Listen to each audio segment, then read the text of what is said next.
Ay, nako. So yun, nagatid na naman tayo. Unfortunately, on site na naman si DJ. Supposedly Monday, Tuesday lang siya, and then today ako naman. So pinapasok siya. So akin daw ay bukas na lang daw ako mag-on site.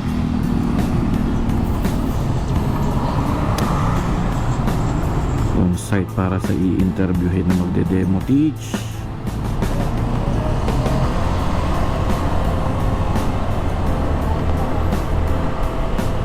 Binamalas ka nga naman. Bahay na sana, work from home na.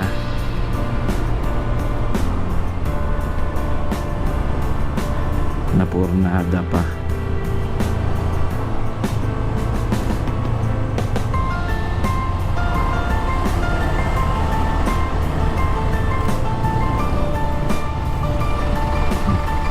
Seconds na lang. Hintay na lang tayo sa magmahiwagang teknik.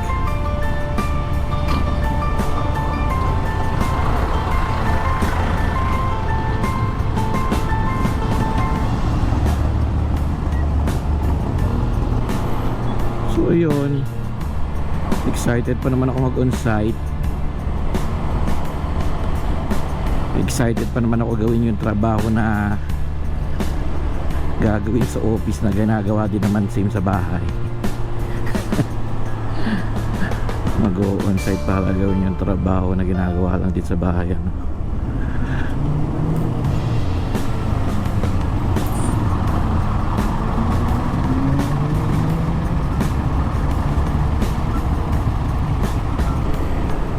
So gusto ko din sana talaga mag-on-site ngayon kasi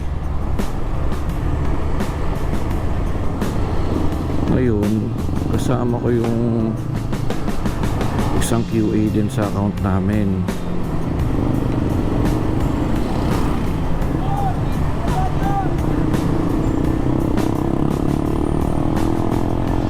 So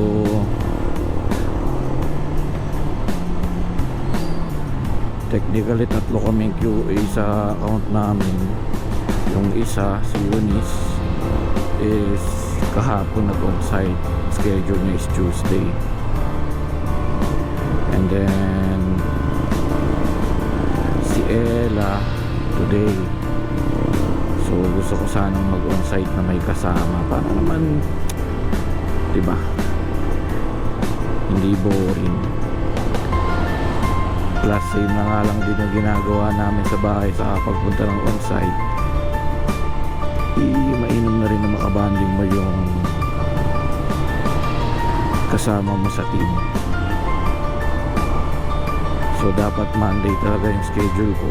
Solo fight ako ng Monday. Yun nga lang, nag-iba yung schedule ni DJ ng pag-on-site. Naging Monday, Tuesday. Kaya ayun,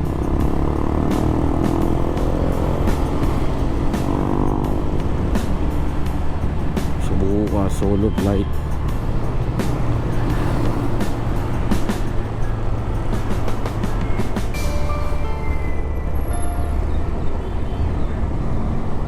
And then kunin na rin siguro natin yung desktop, kasi yung aking ginagamit na unit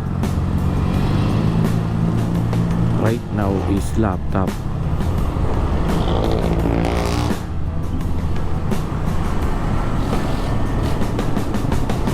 nagkaroon ng changes yung aming mga ginagamit sa bahay ng mga unit is pinapalitan na to desktop. Gusto ko nga sana CPU lang yung dalhin or kunin. CPU, HDMI cable, yung power cable ng ano, para less bit and then less aalahanin na rin. Kasi kapag nasira mo yung mga equipment, either monitor, keyboard, mouse,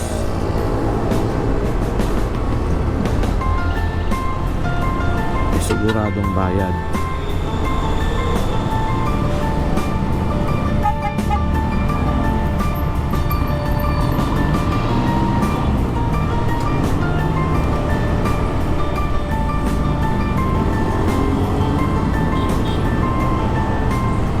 Tulad last time,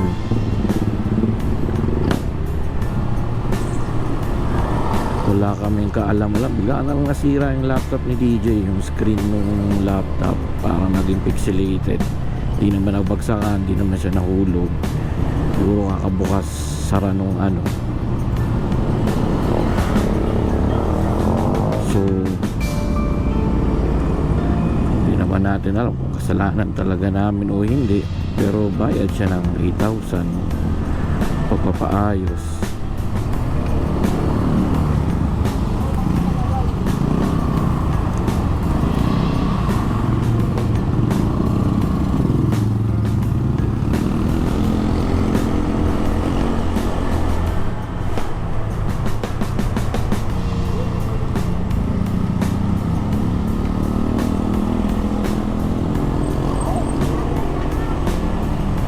So dahil meron naman akong monitor sa bahay, may desktop naman ako,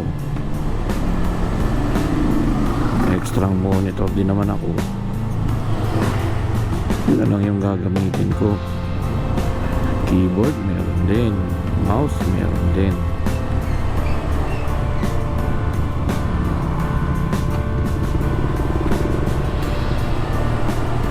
Para pag nagkandaleche-leche,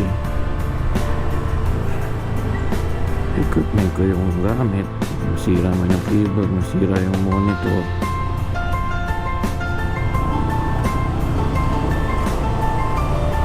may webcam din naman, so CPU na lang talaga yung aalahanin. Yes.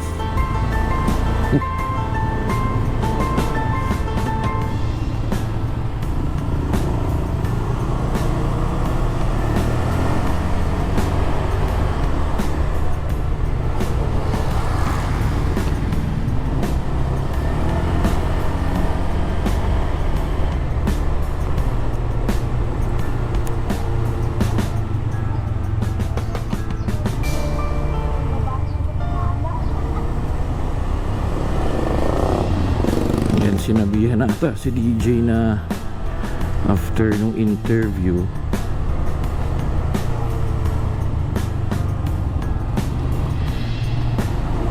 pwede niya na lang ituloy yung trabaho sa bahay.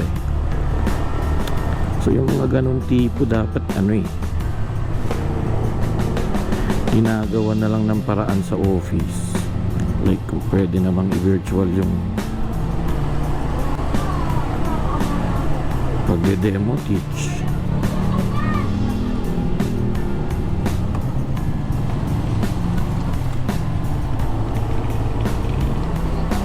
Or yung interview, diba? Para hindi na abala. Kano rin yung pamasahe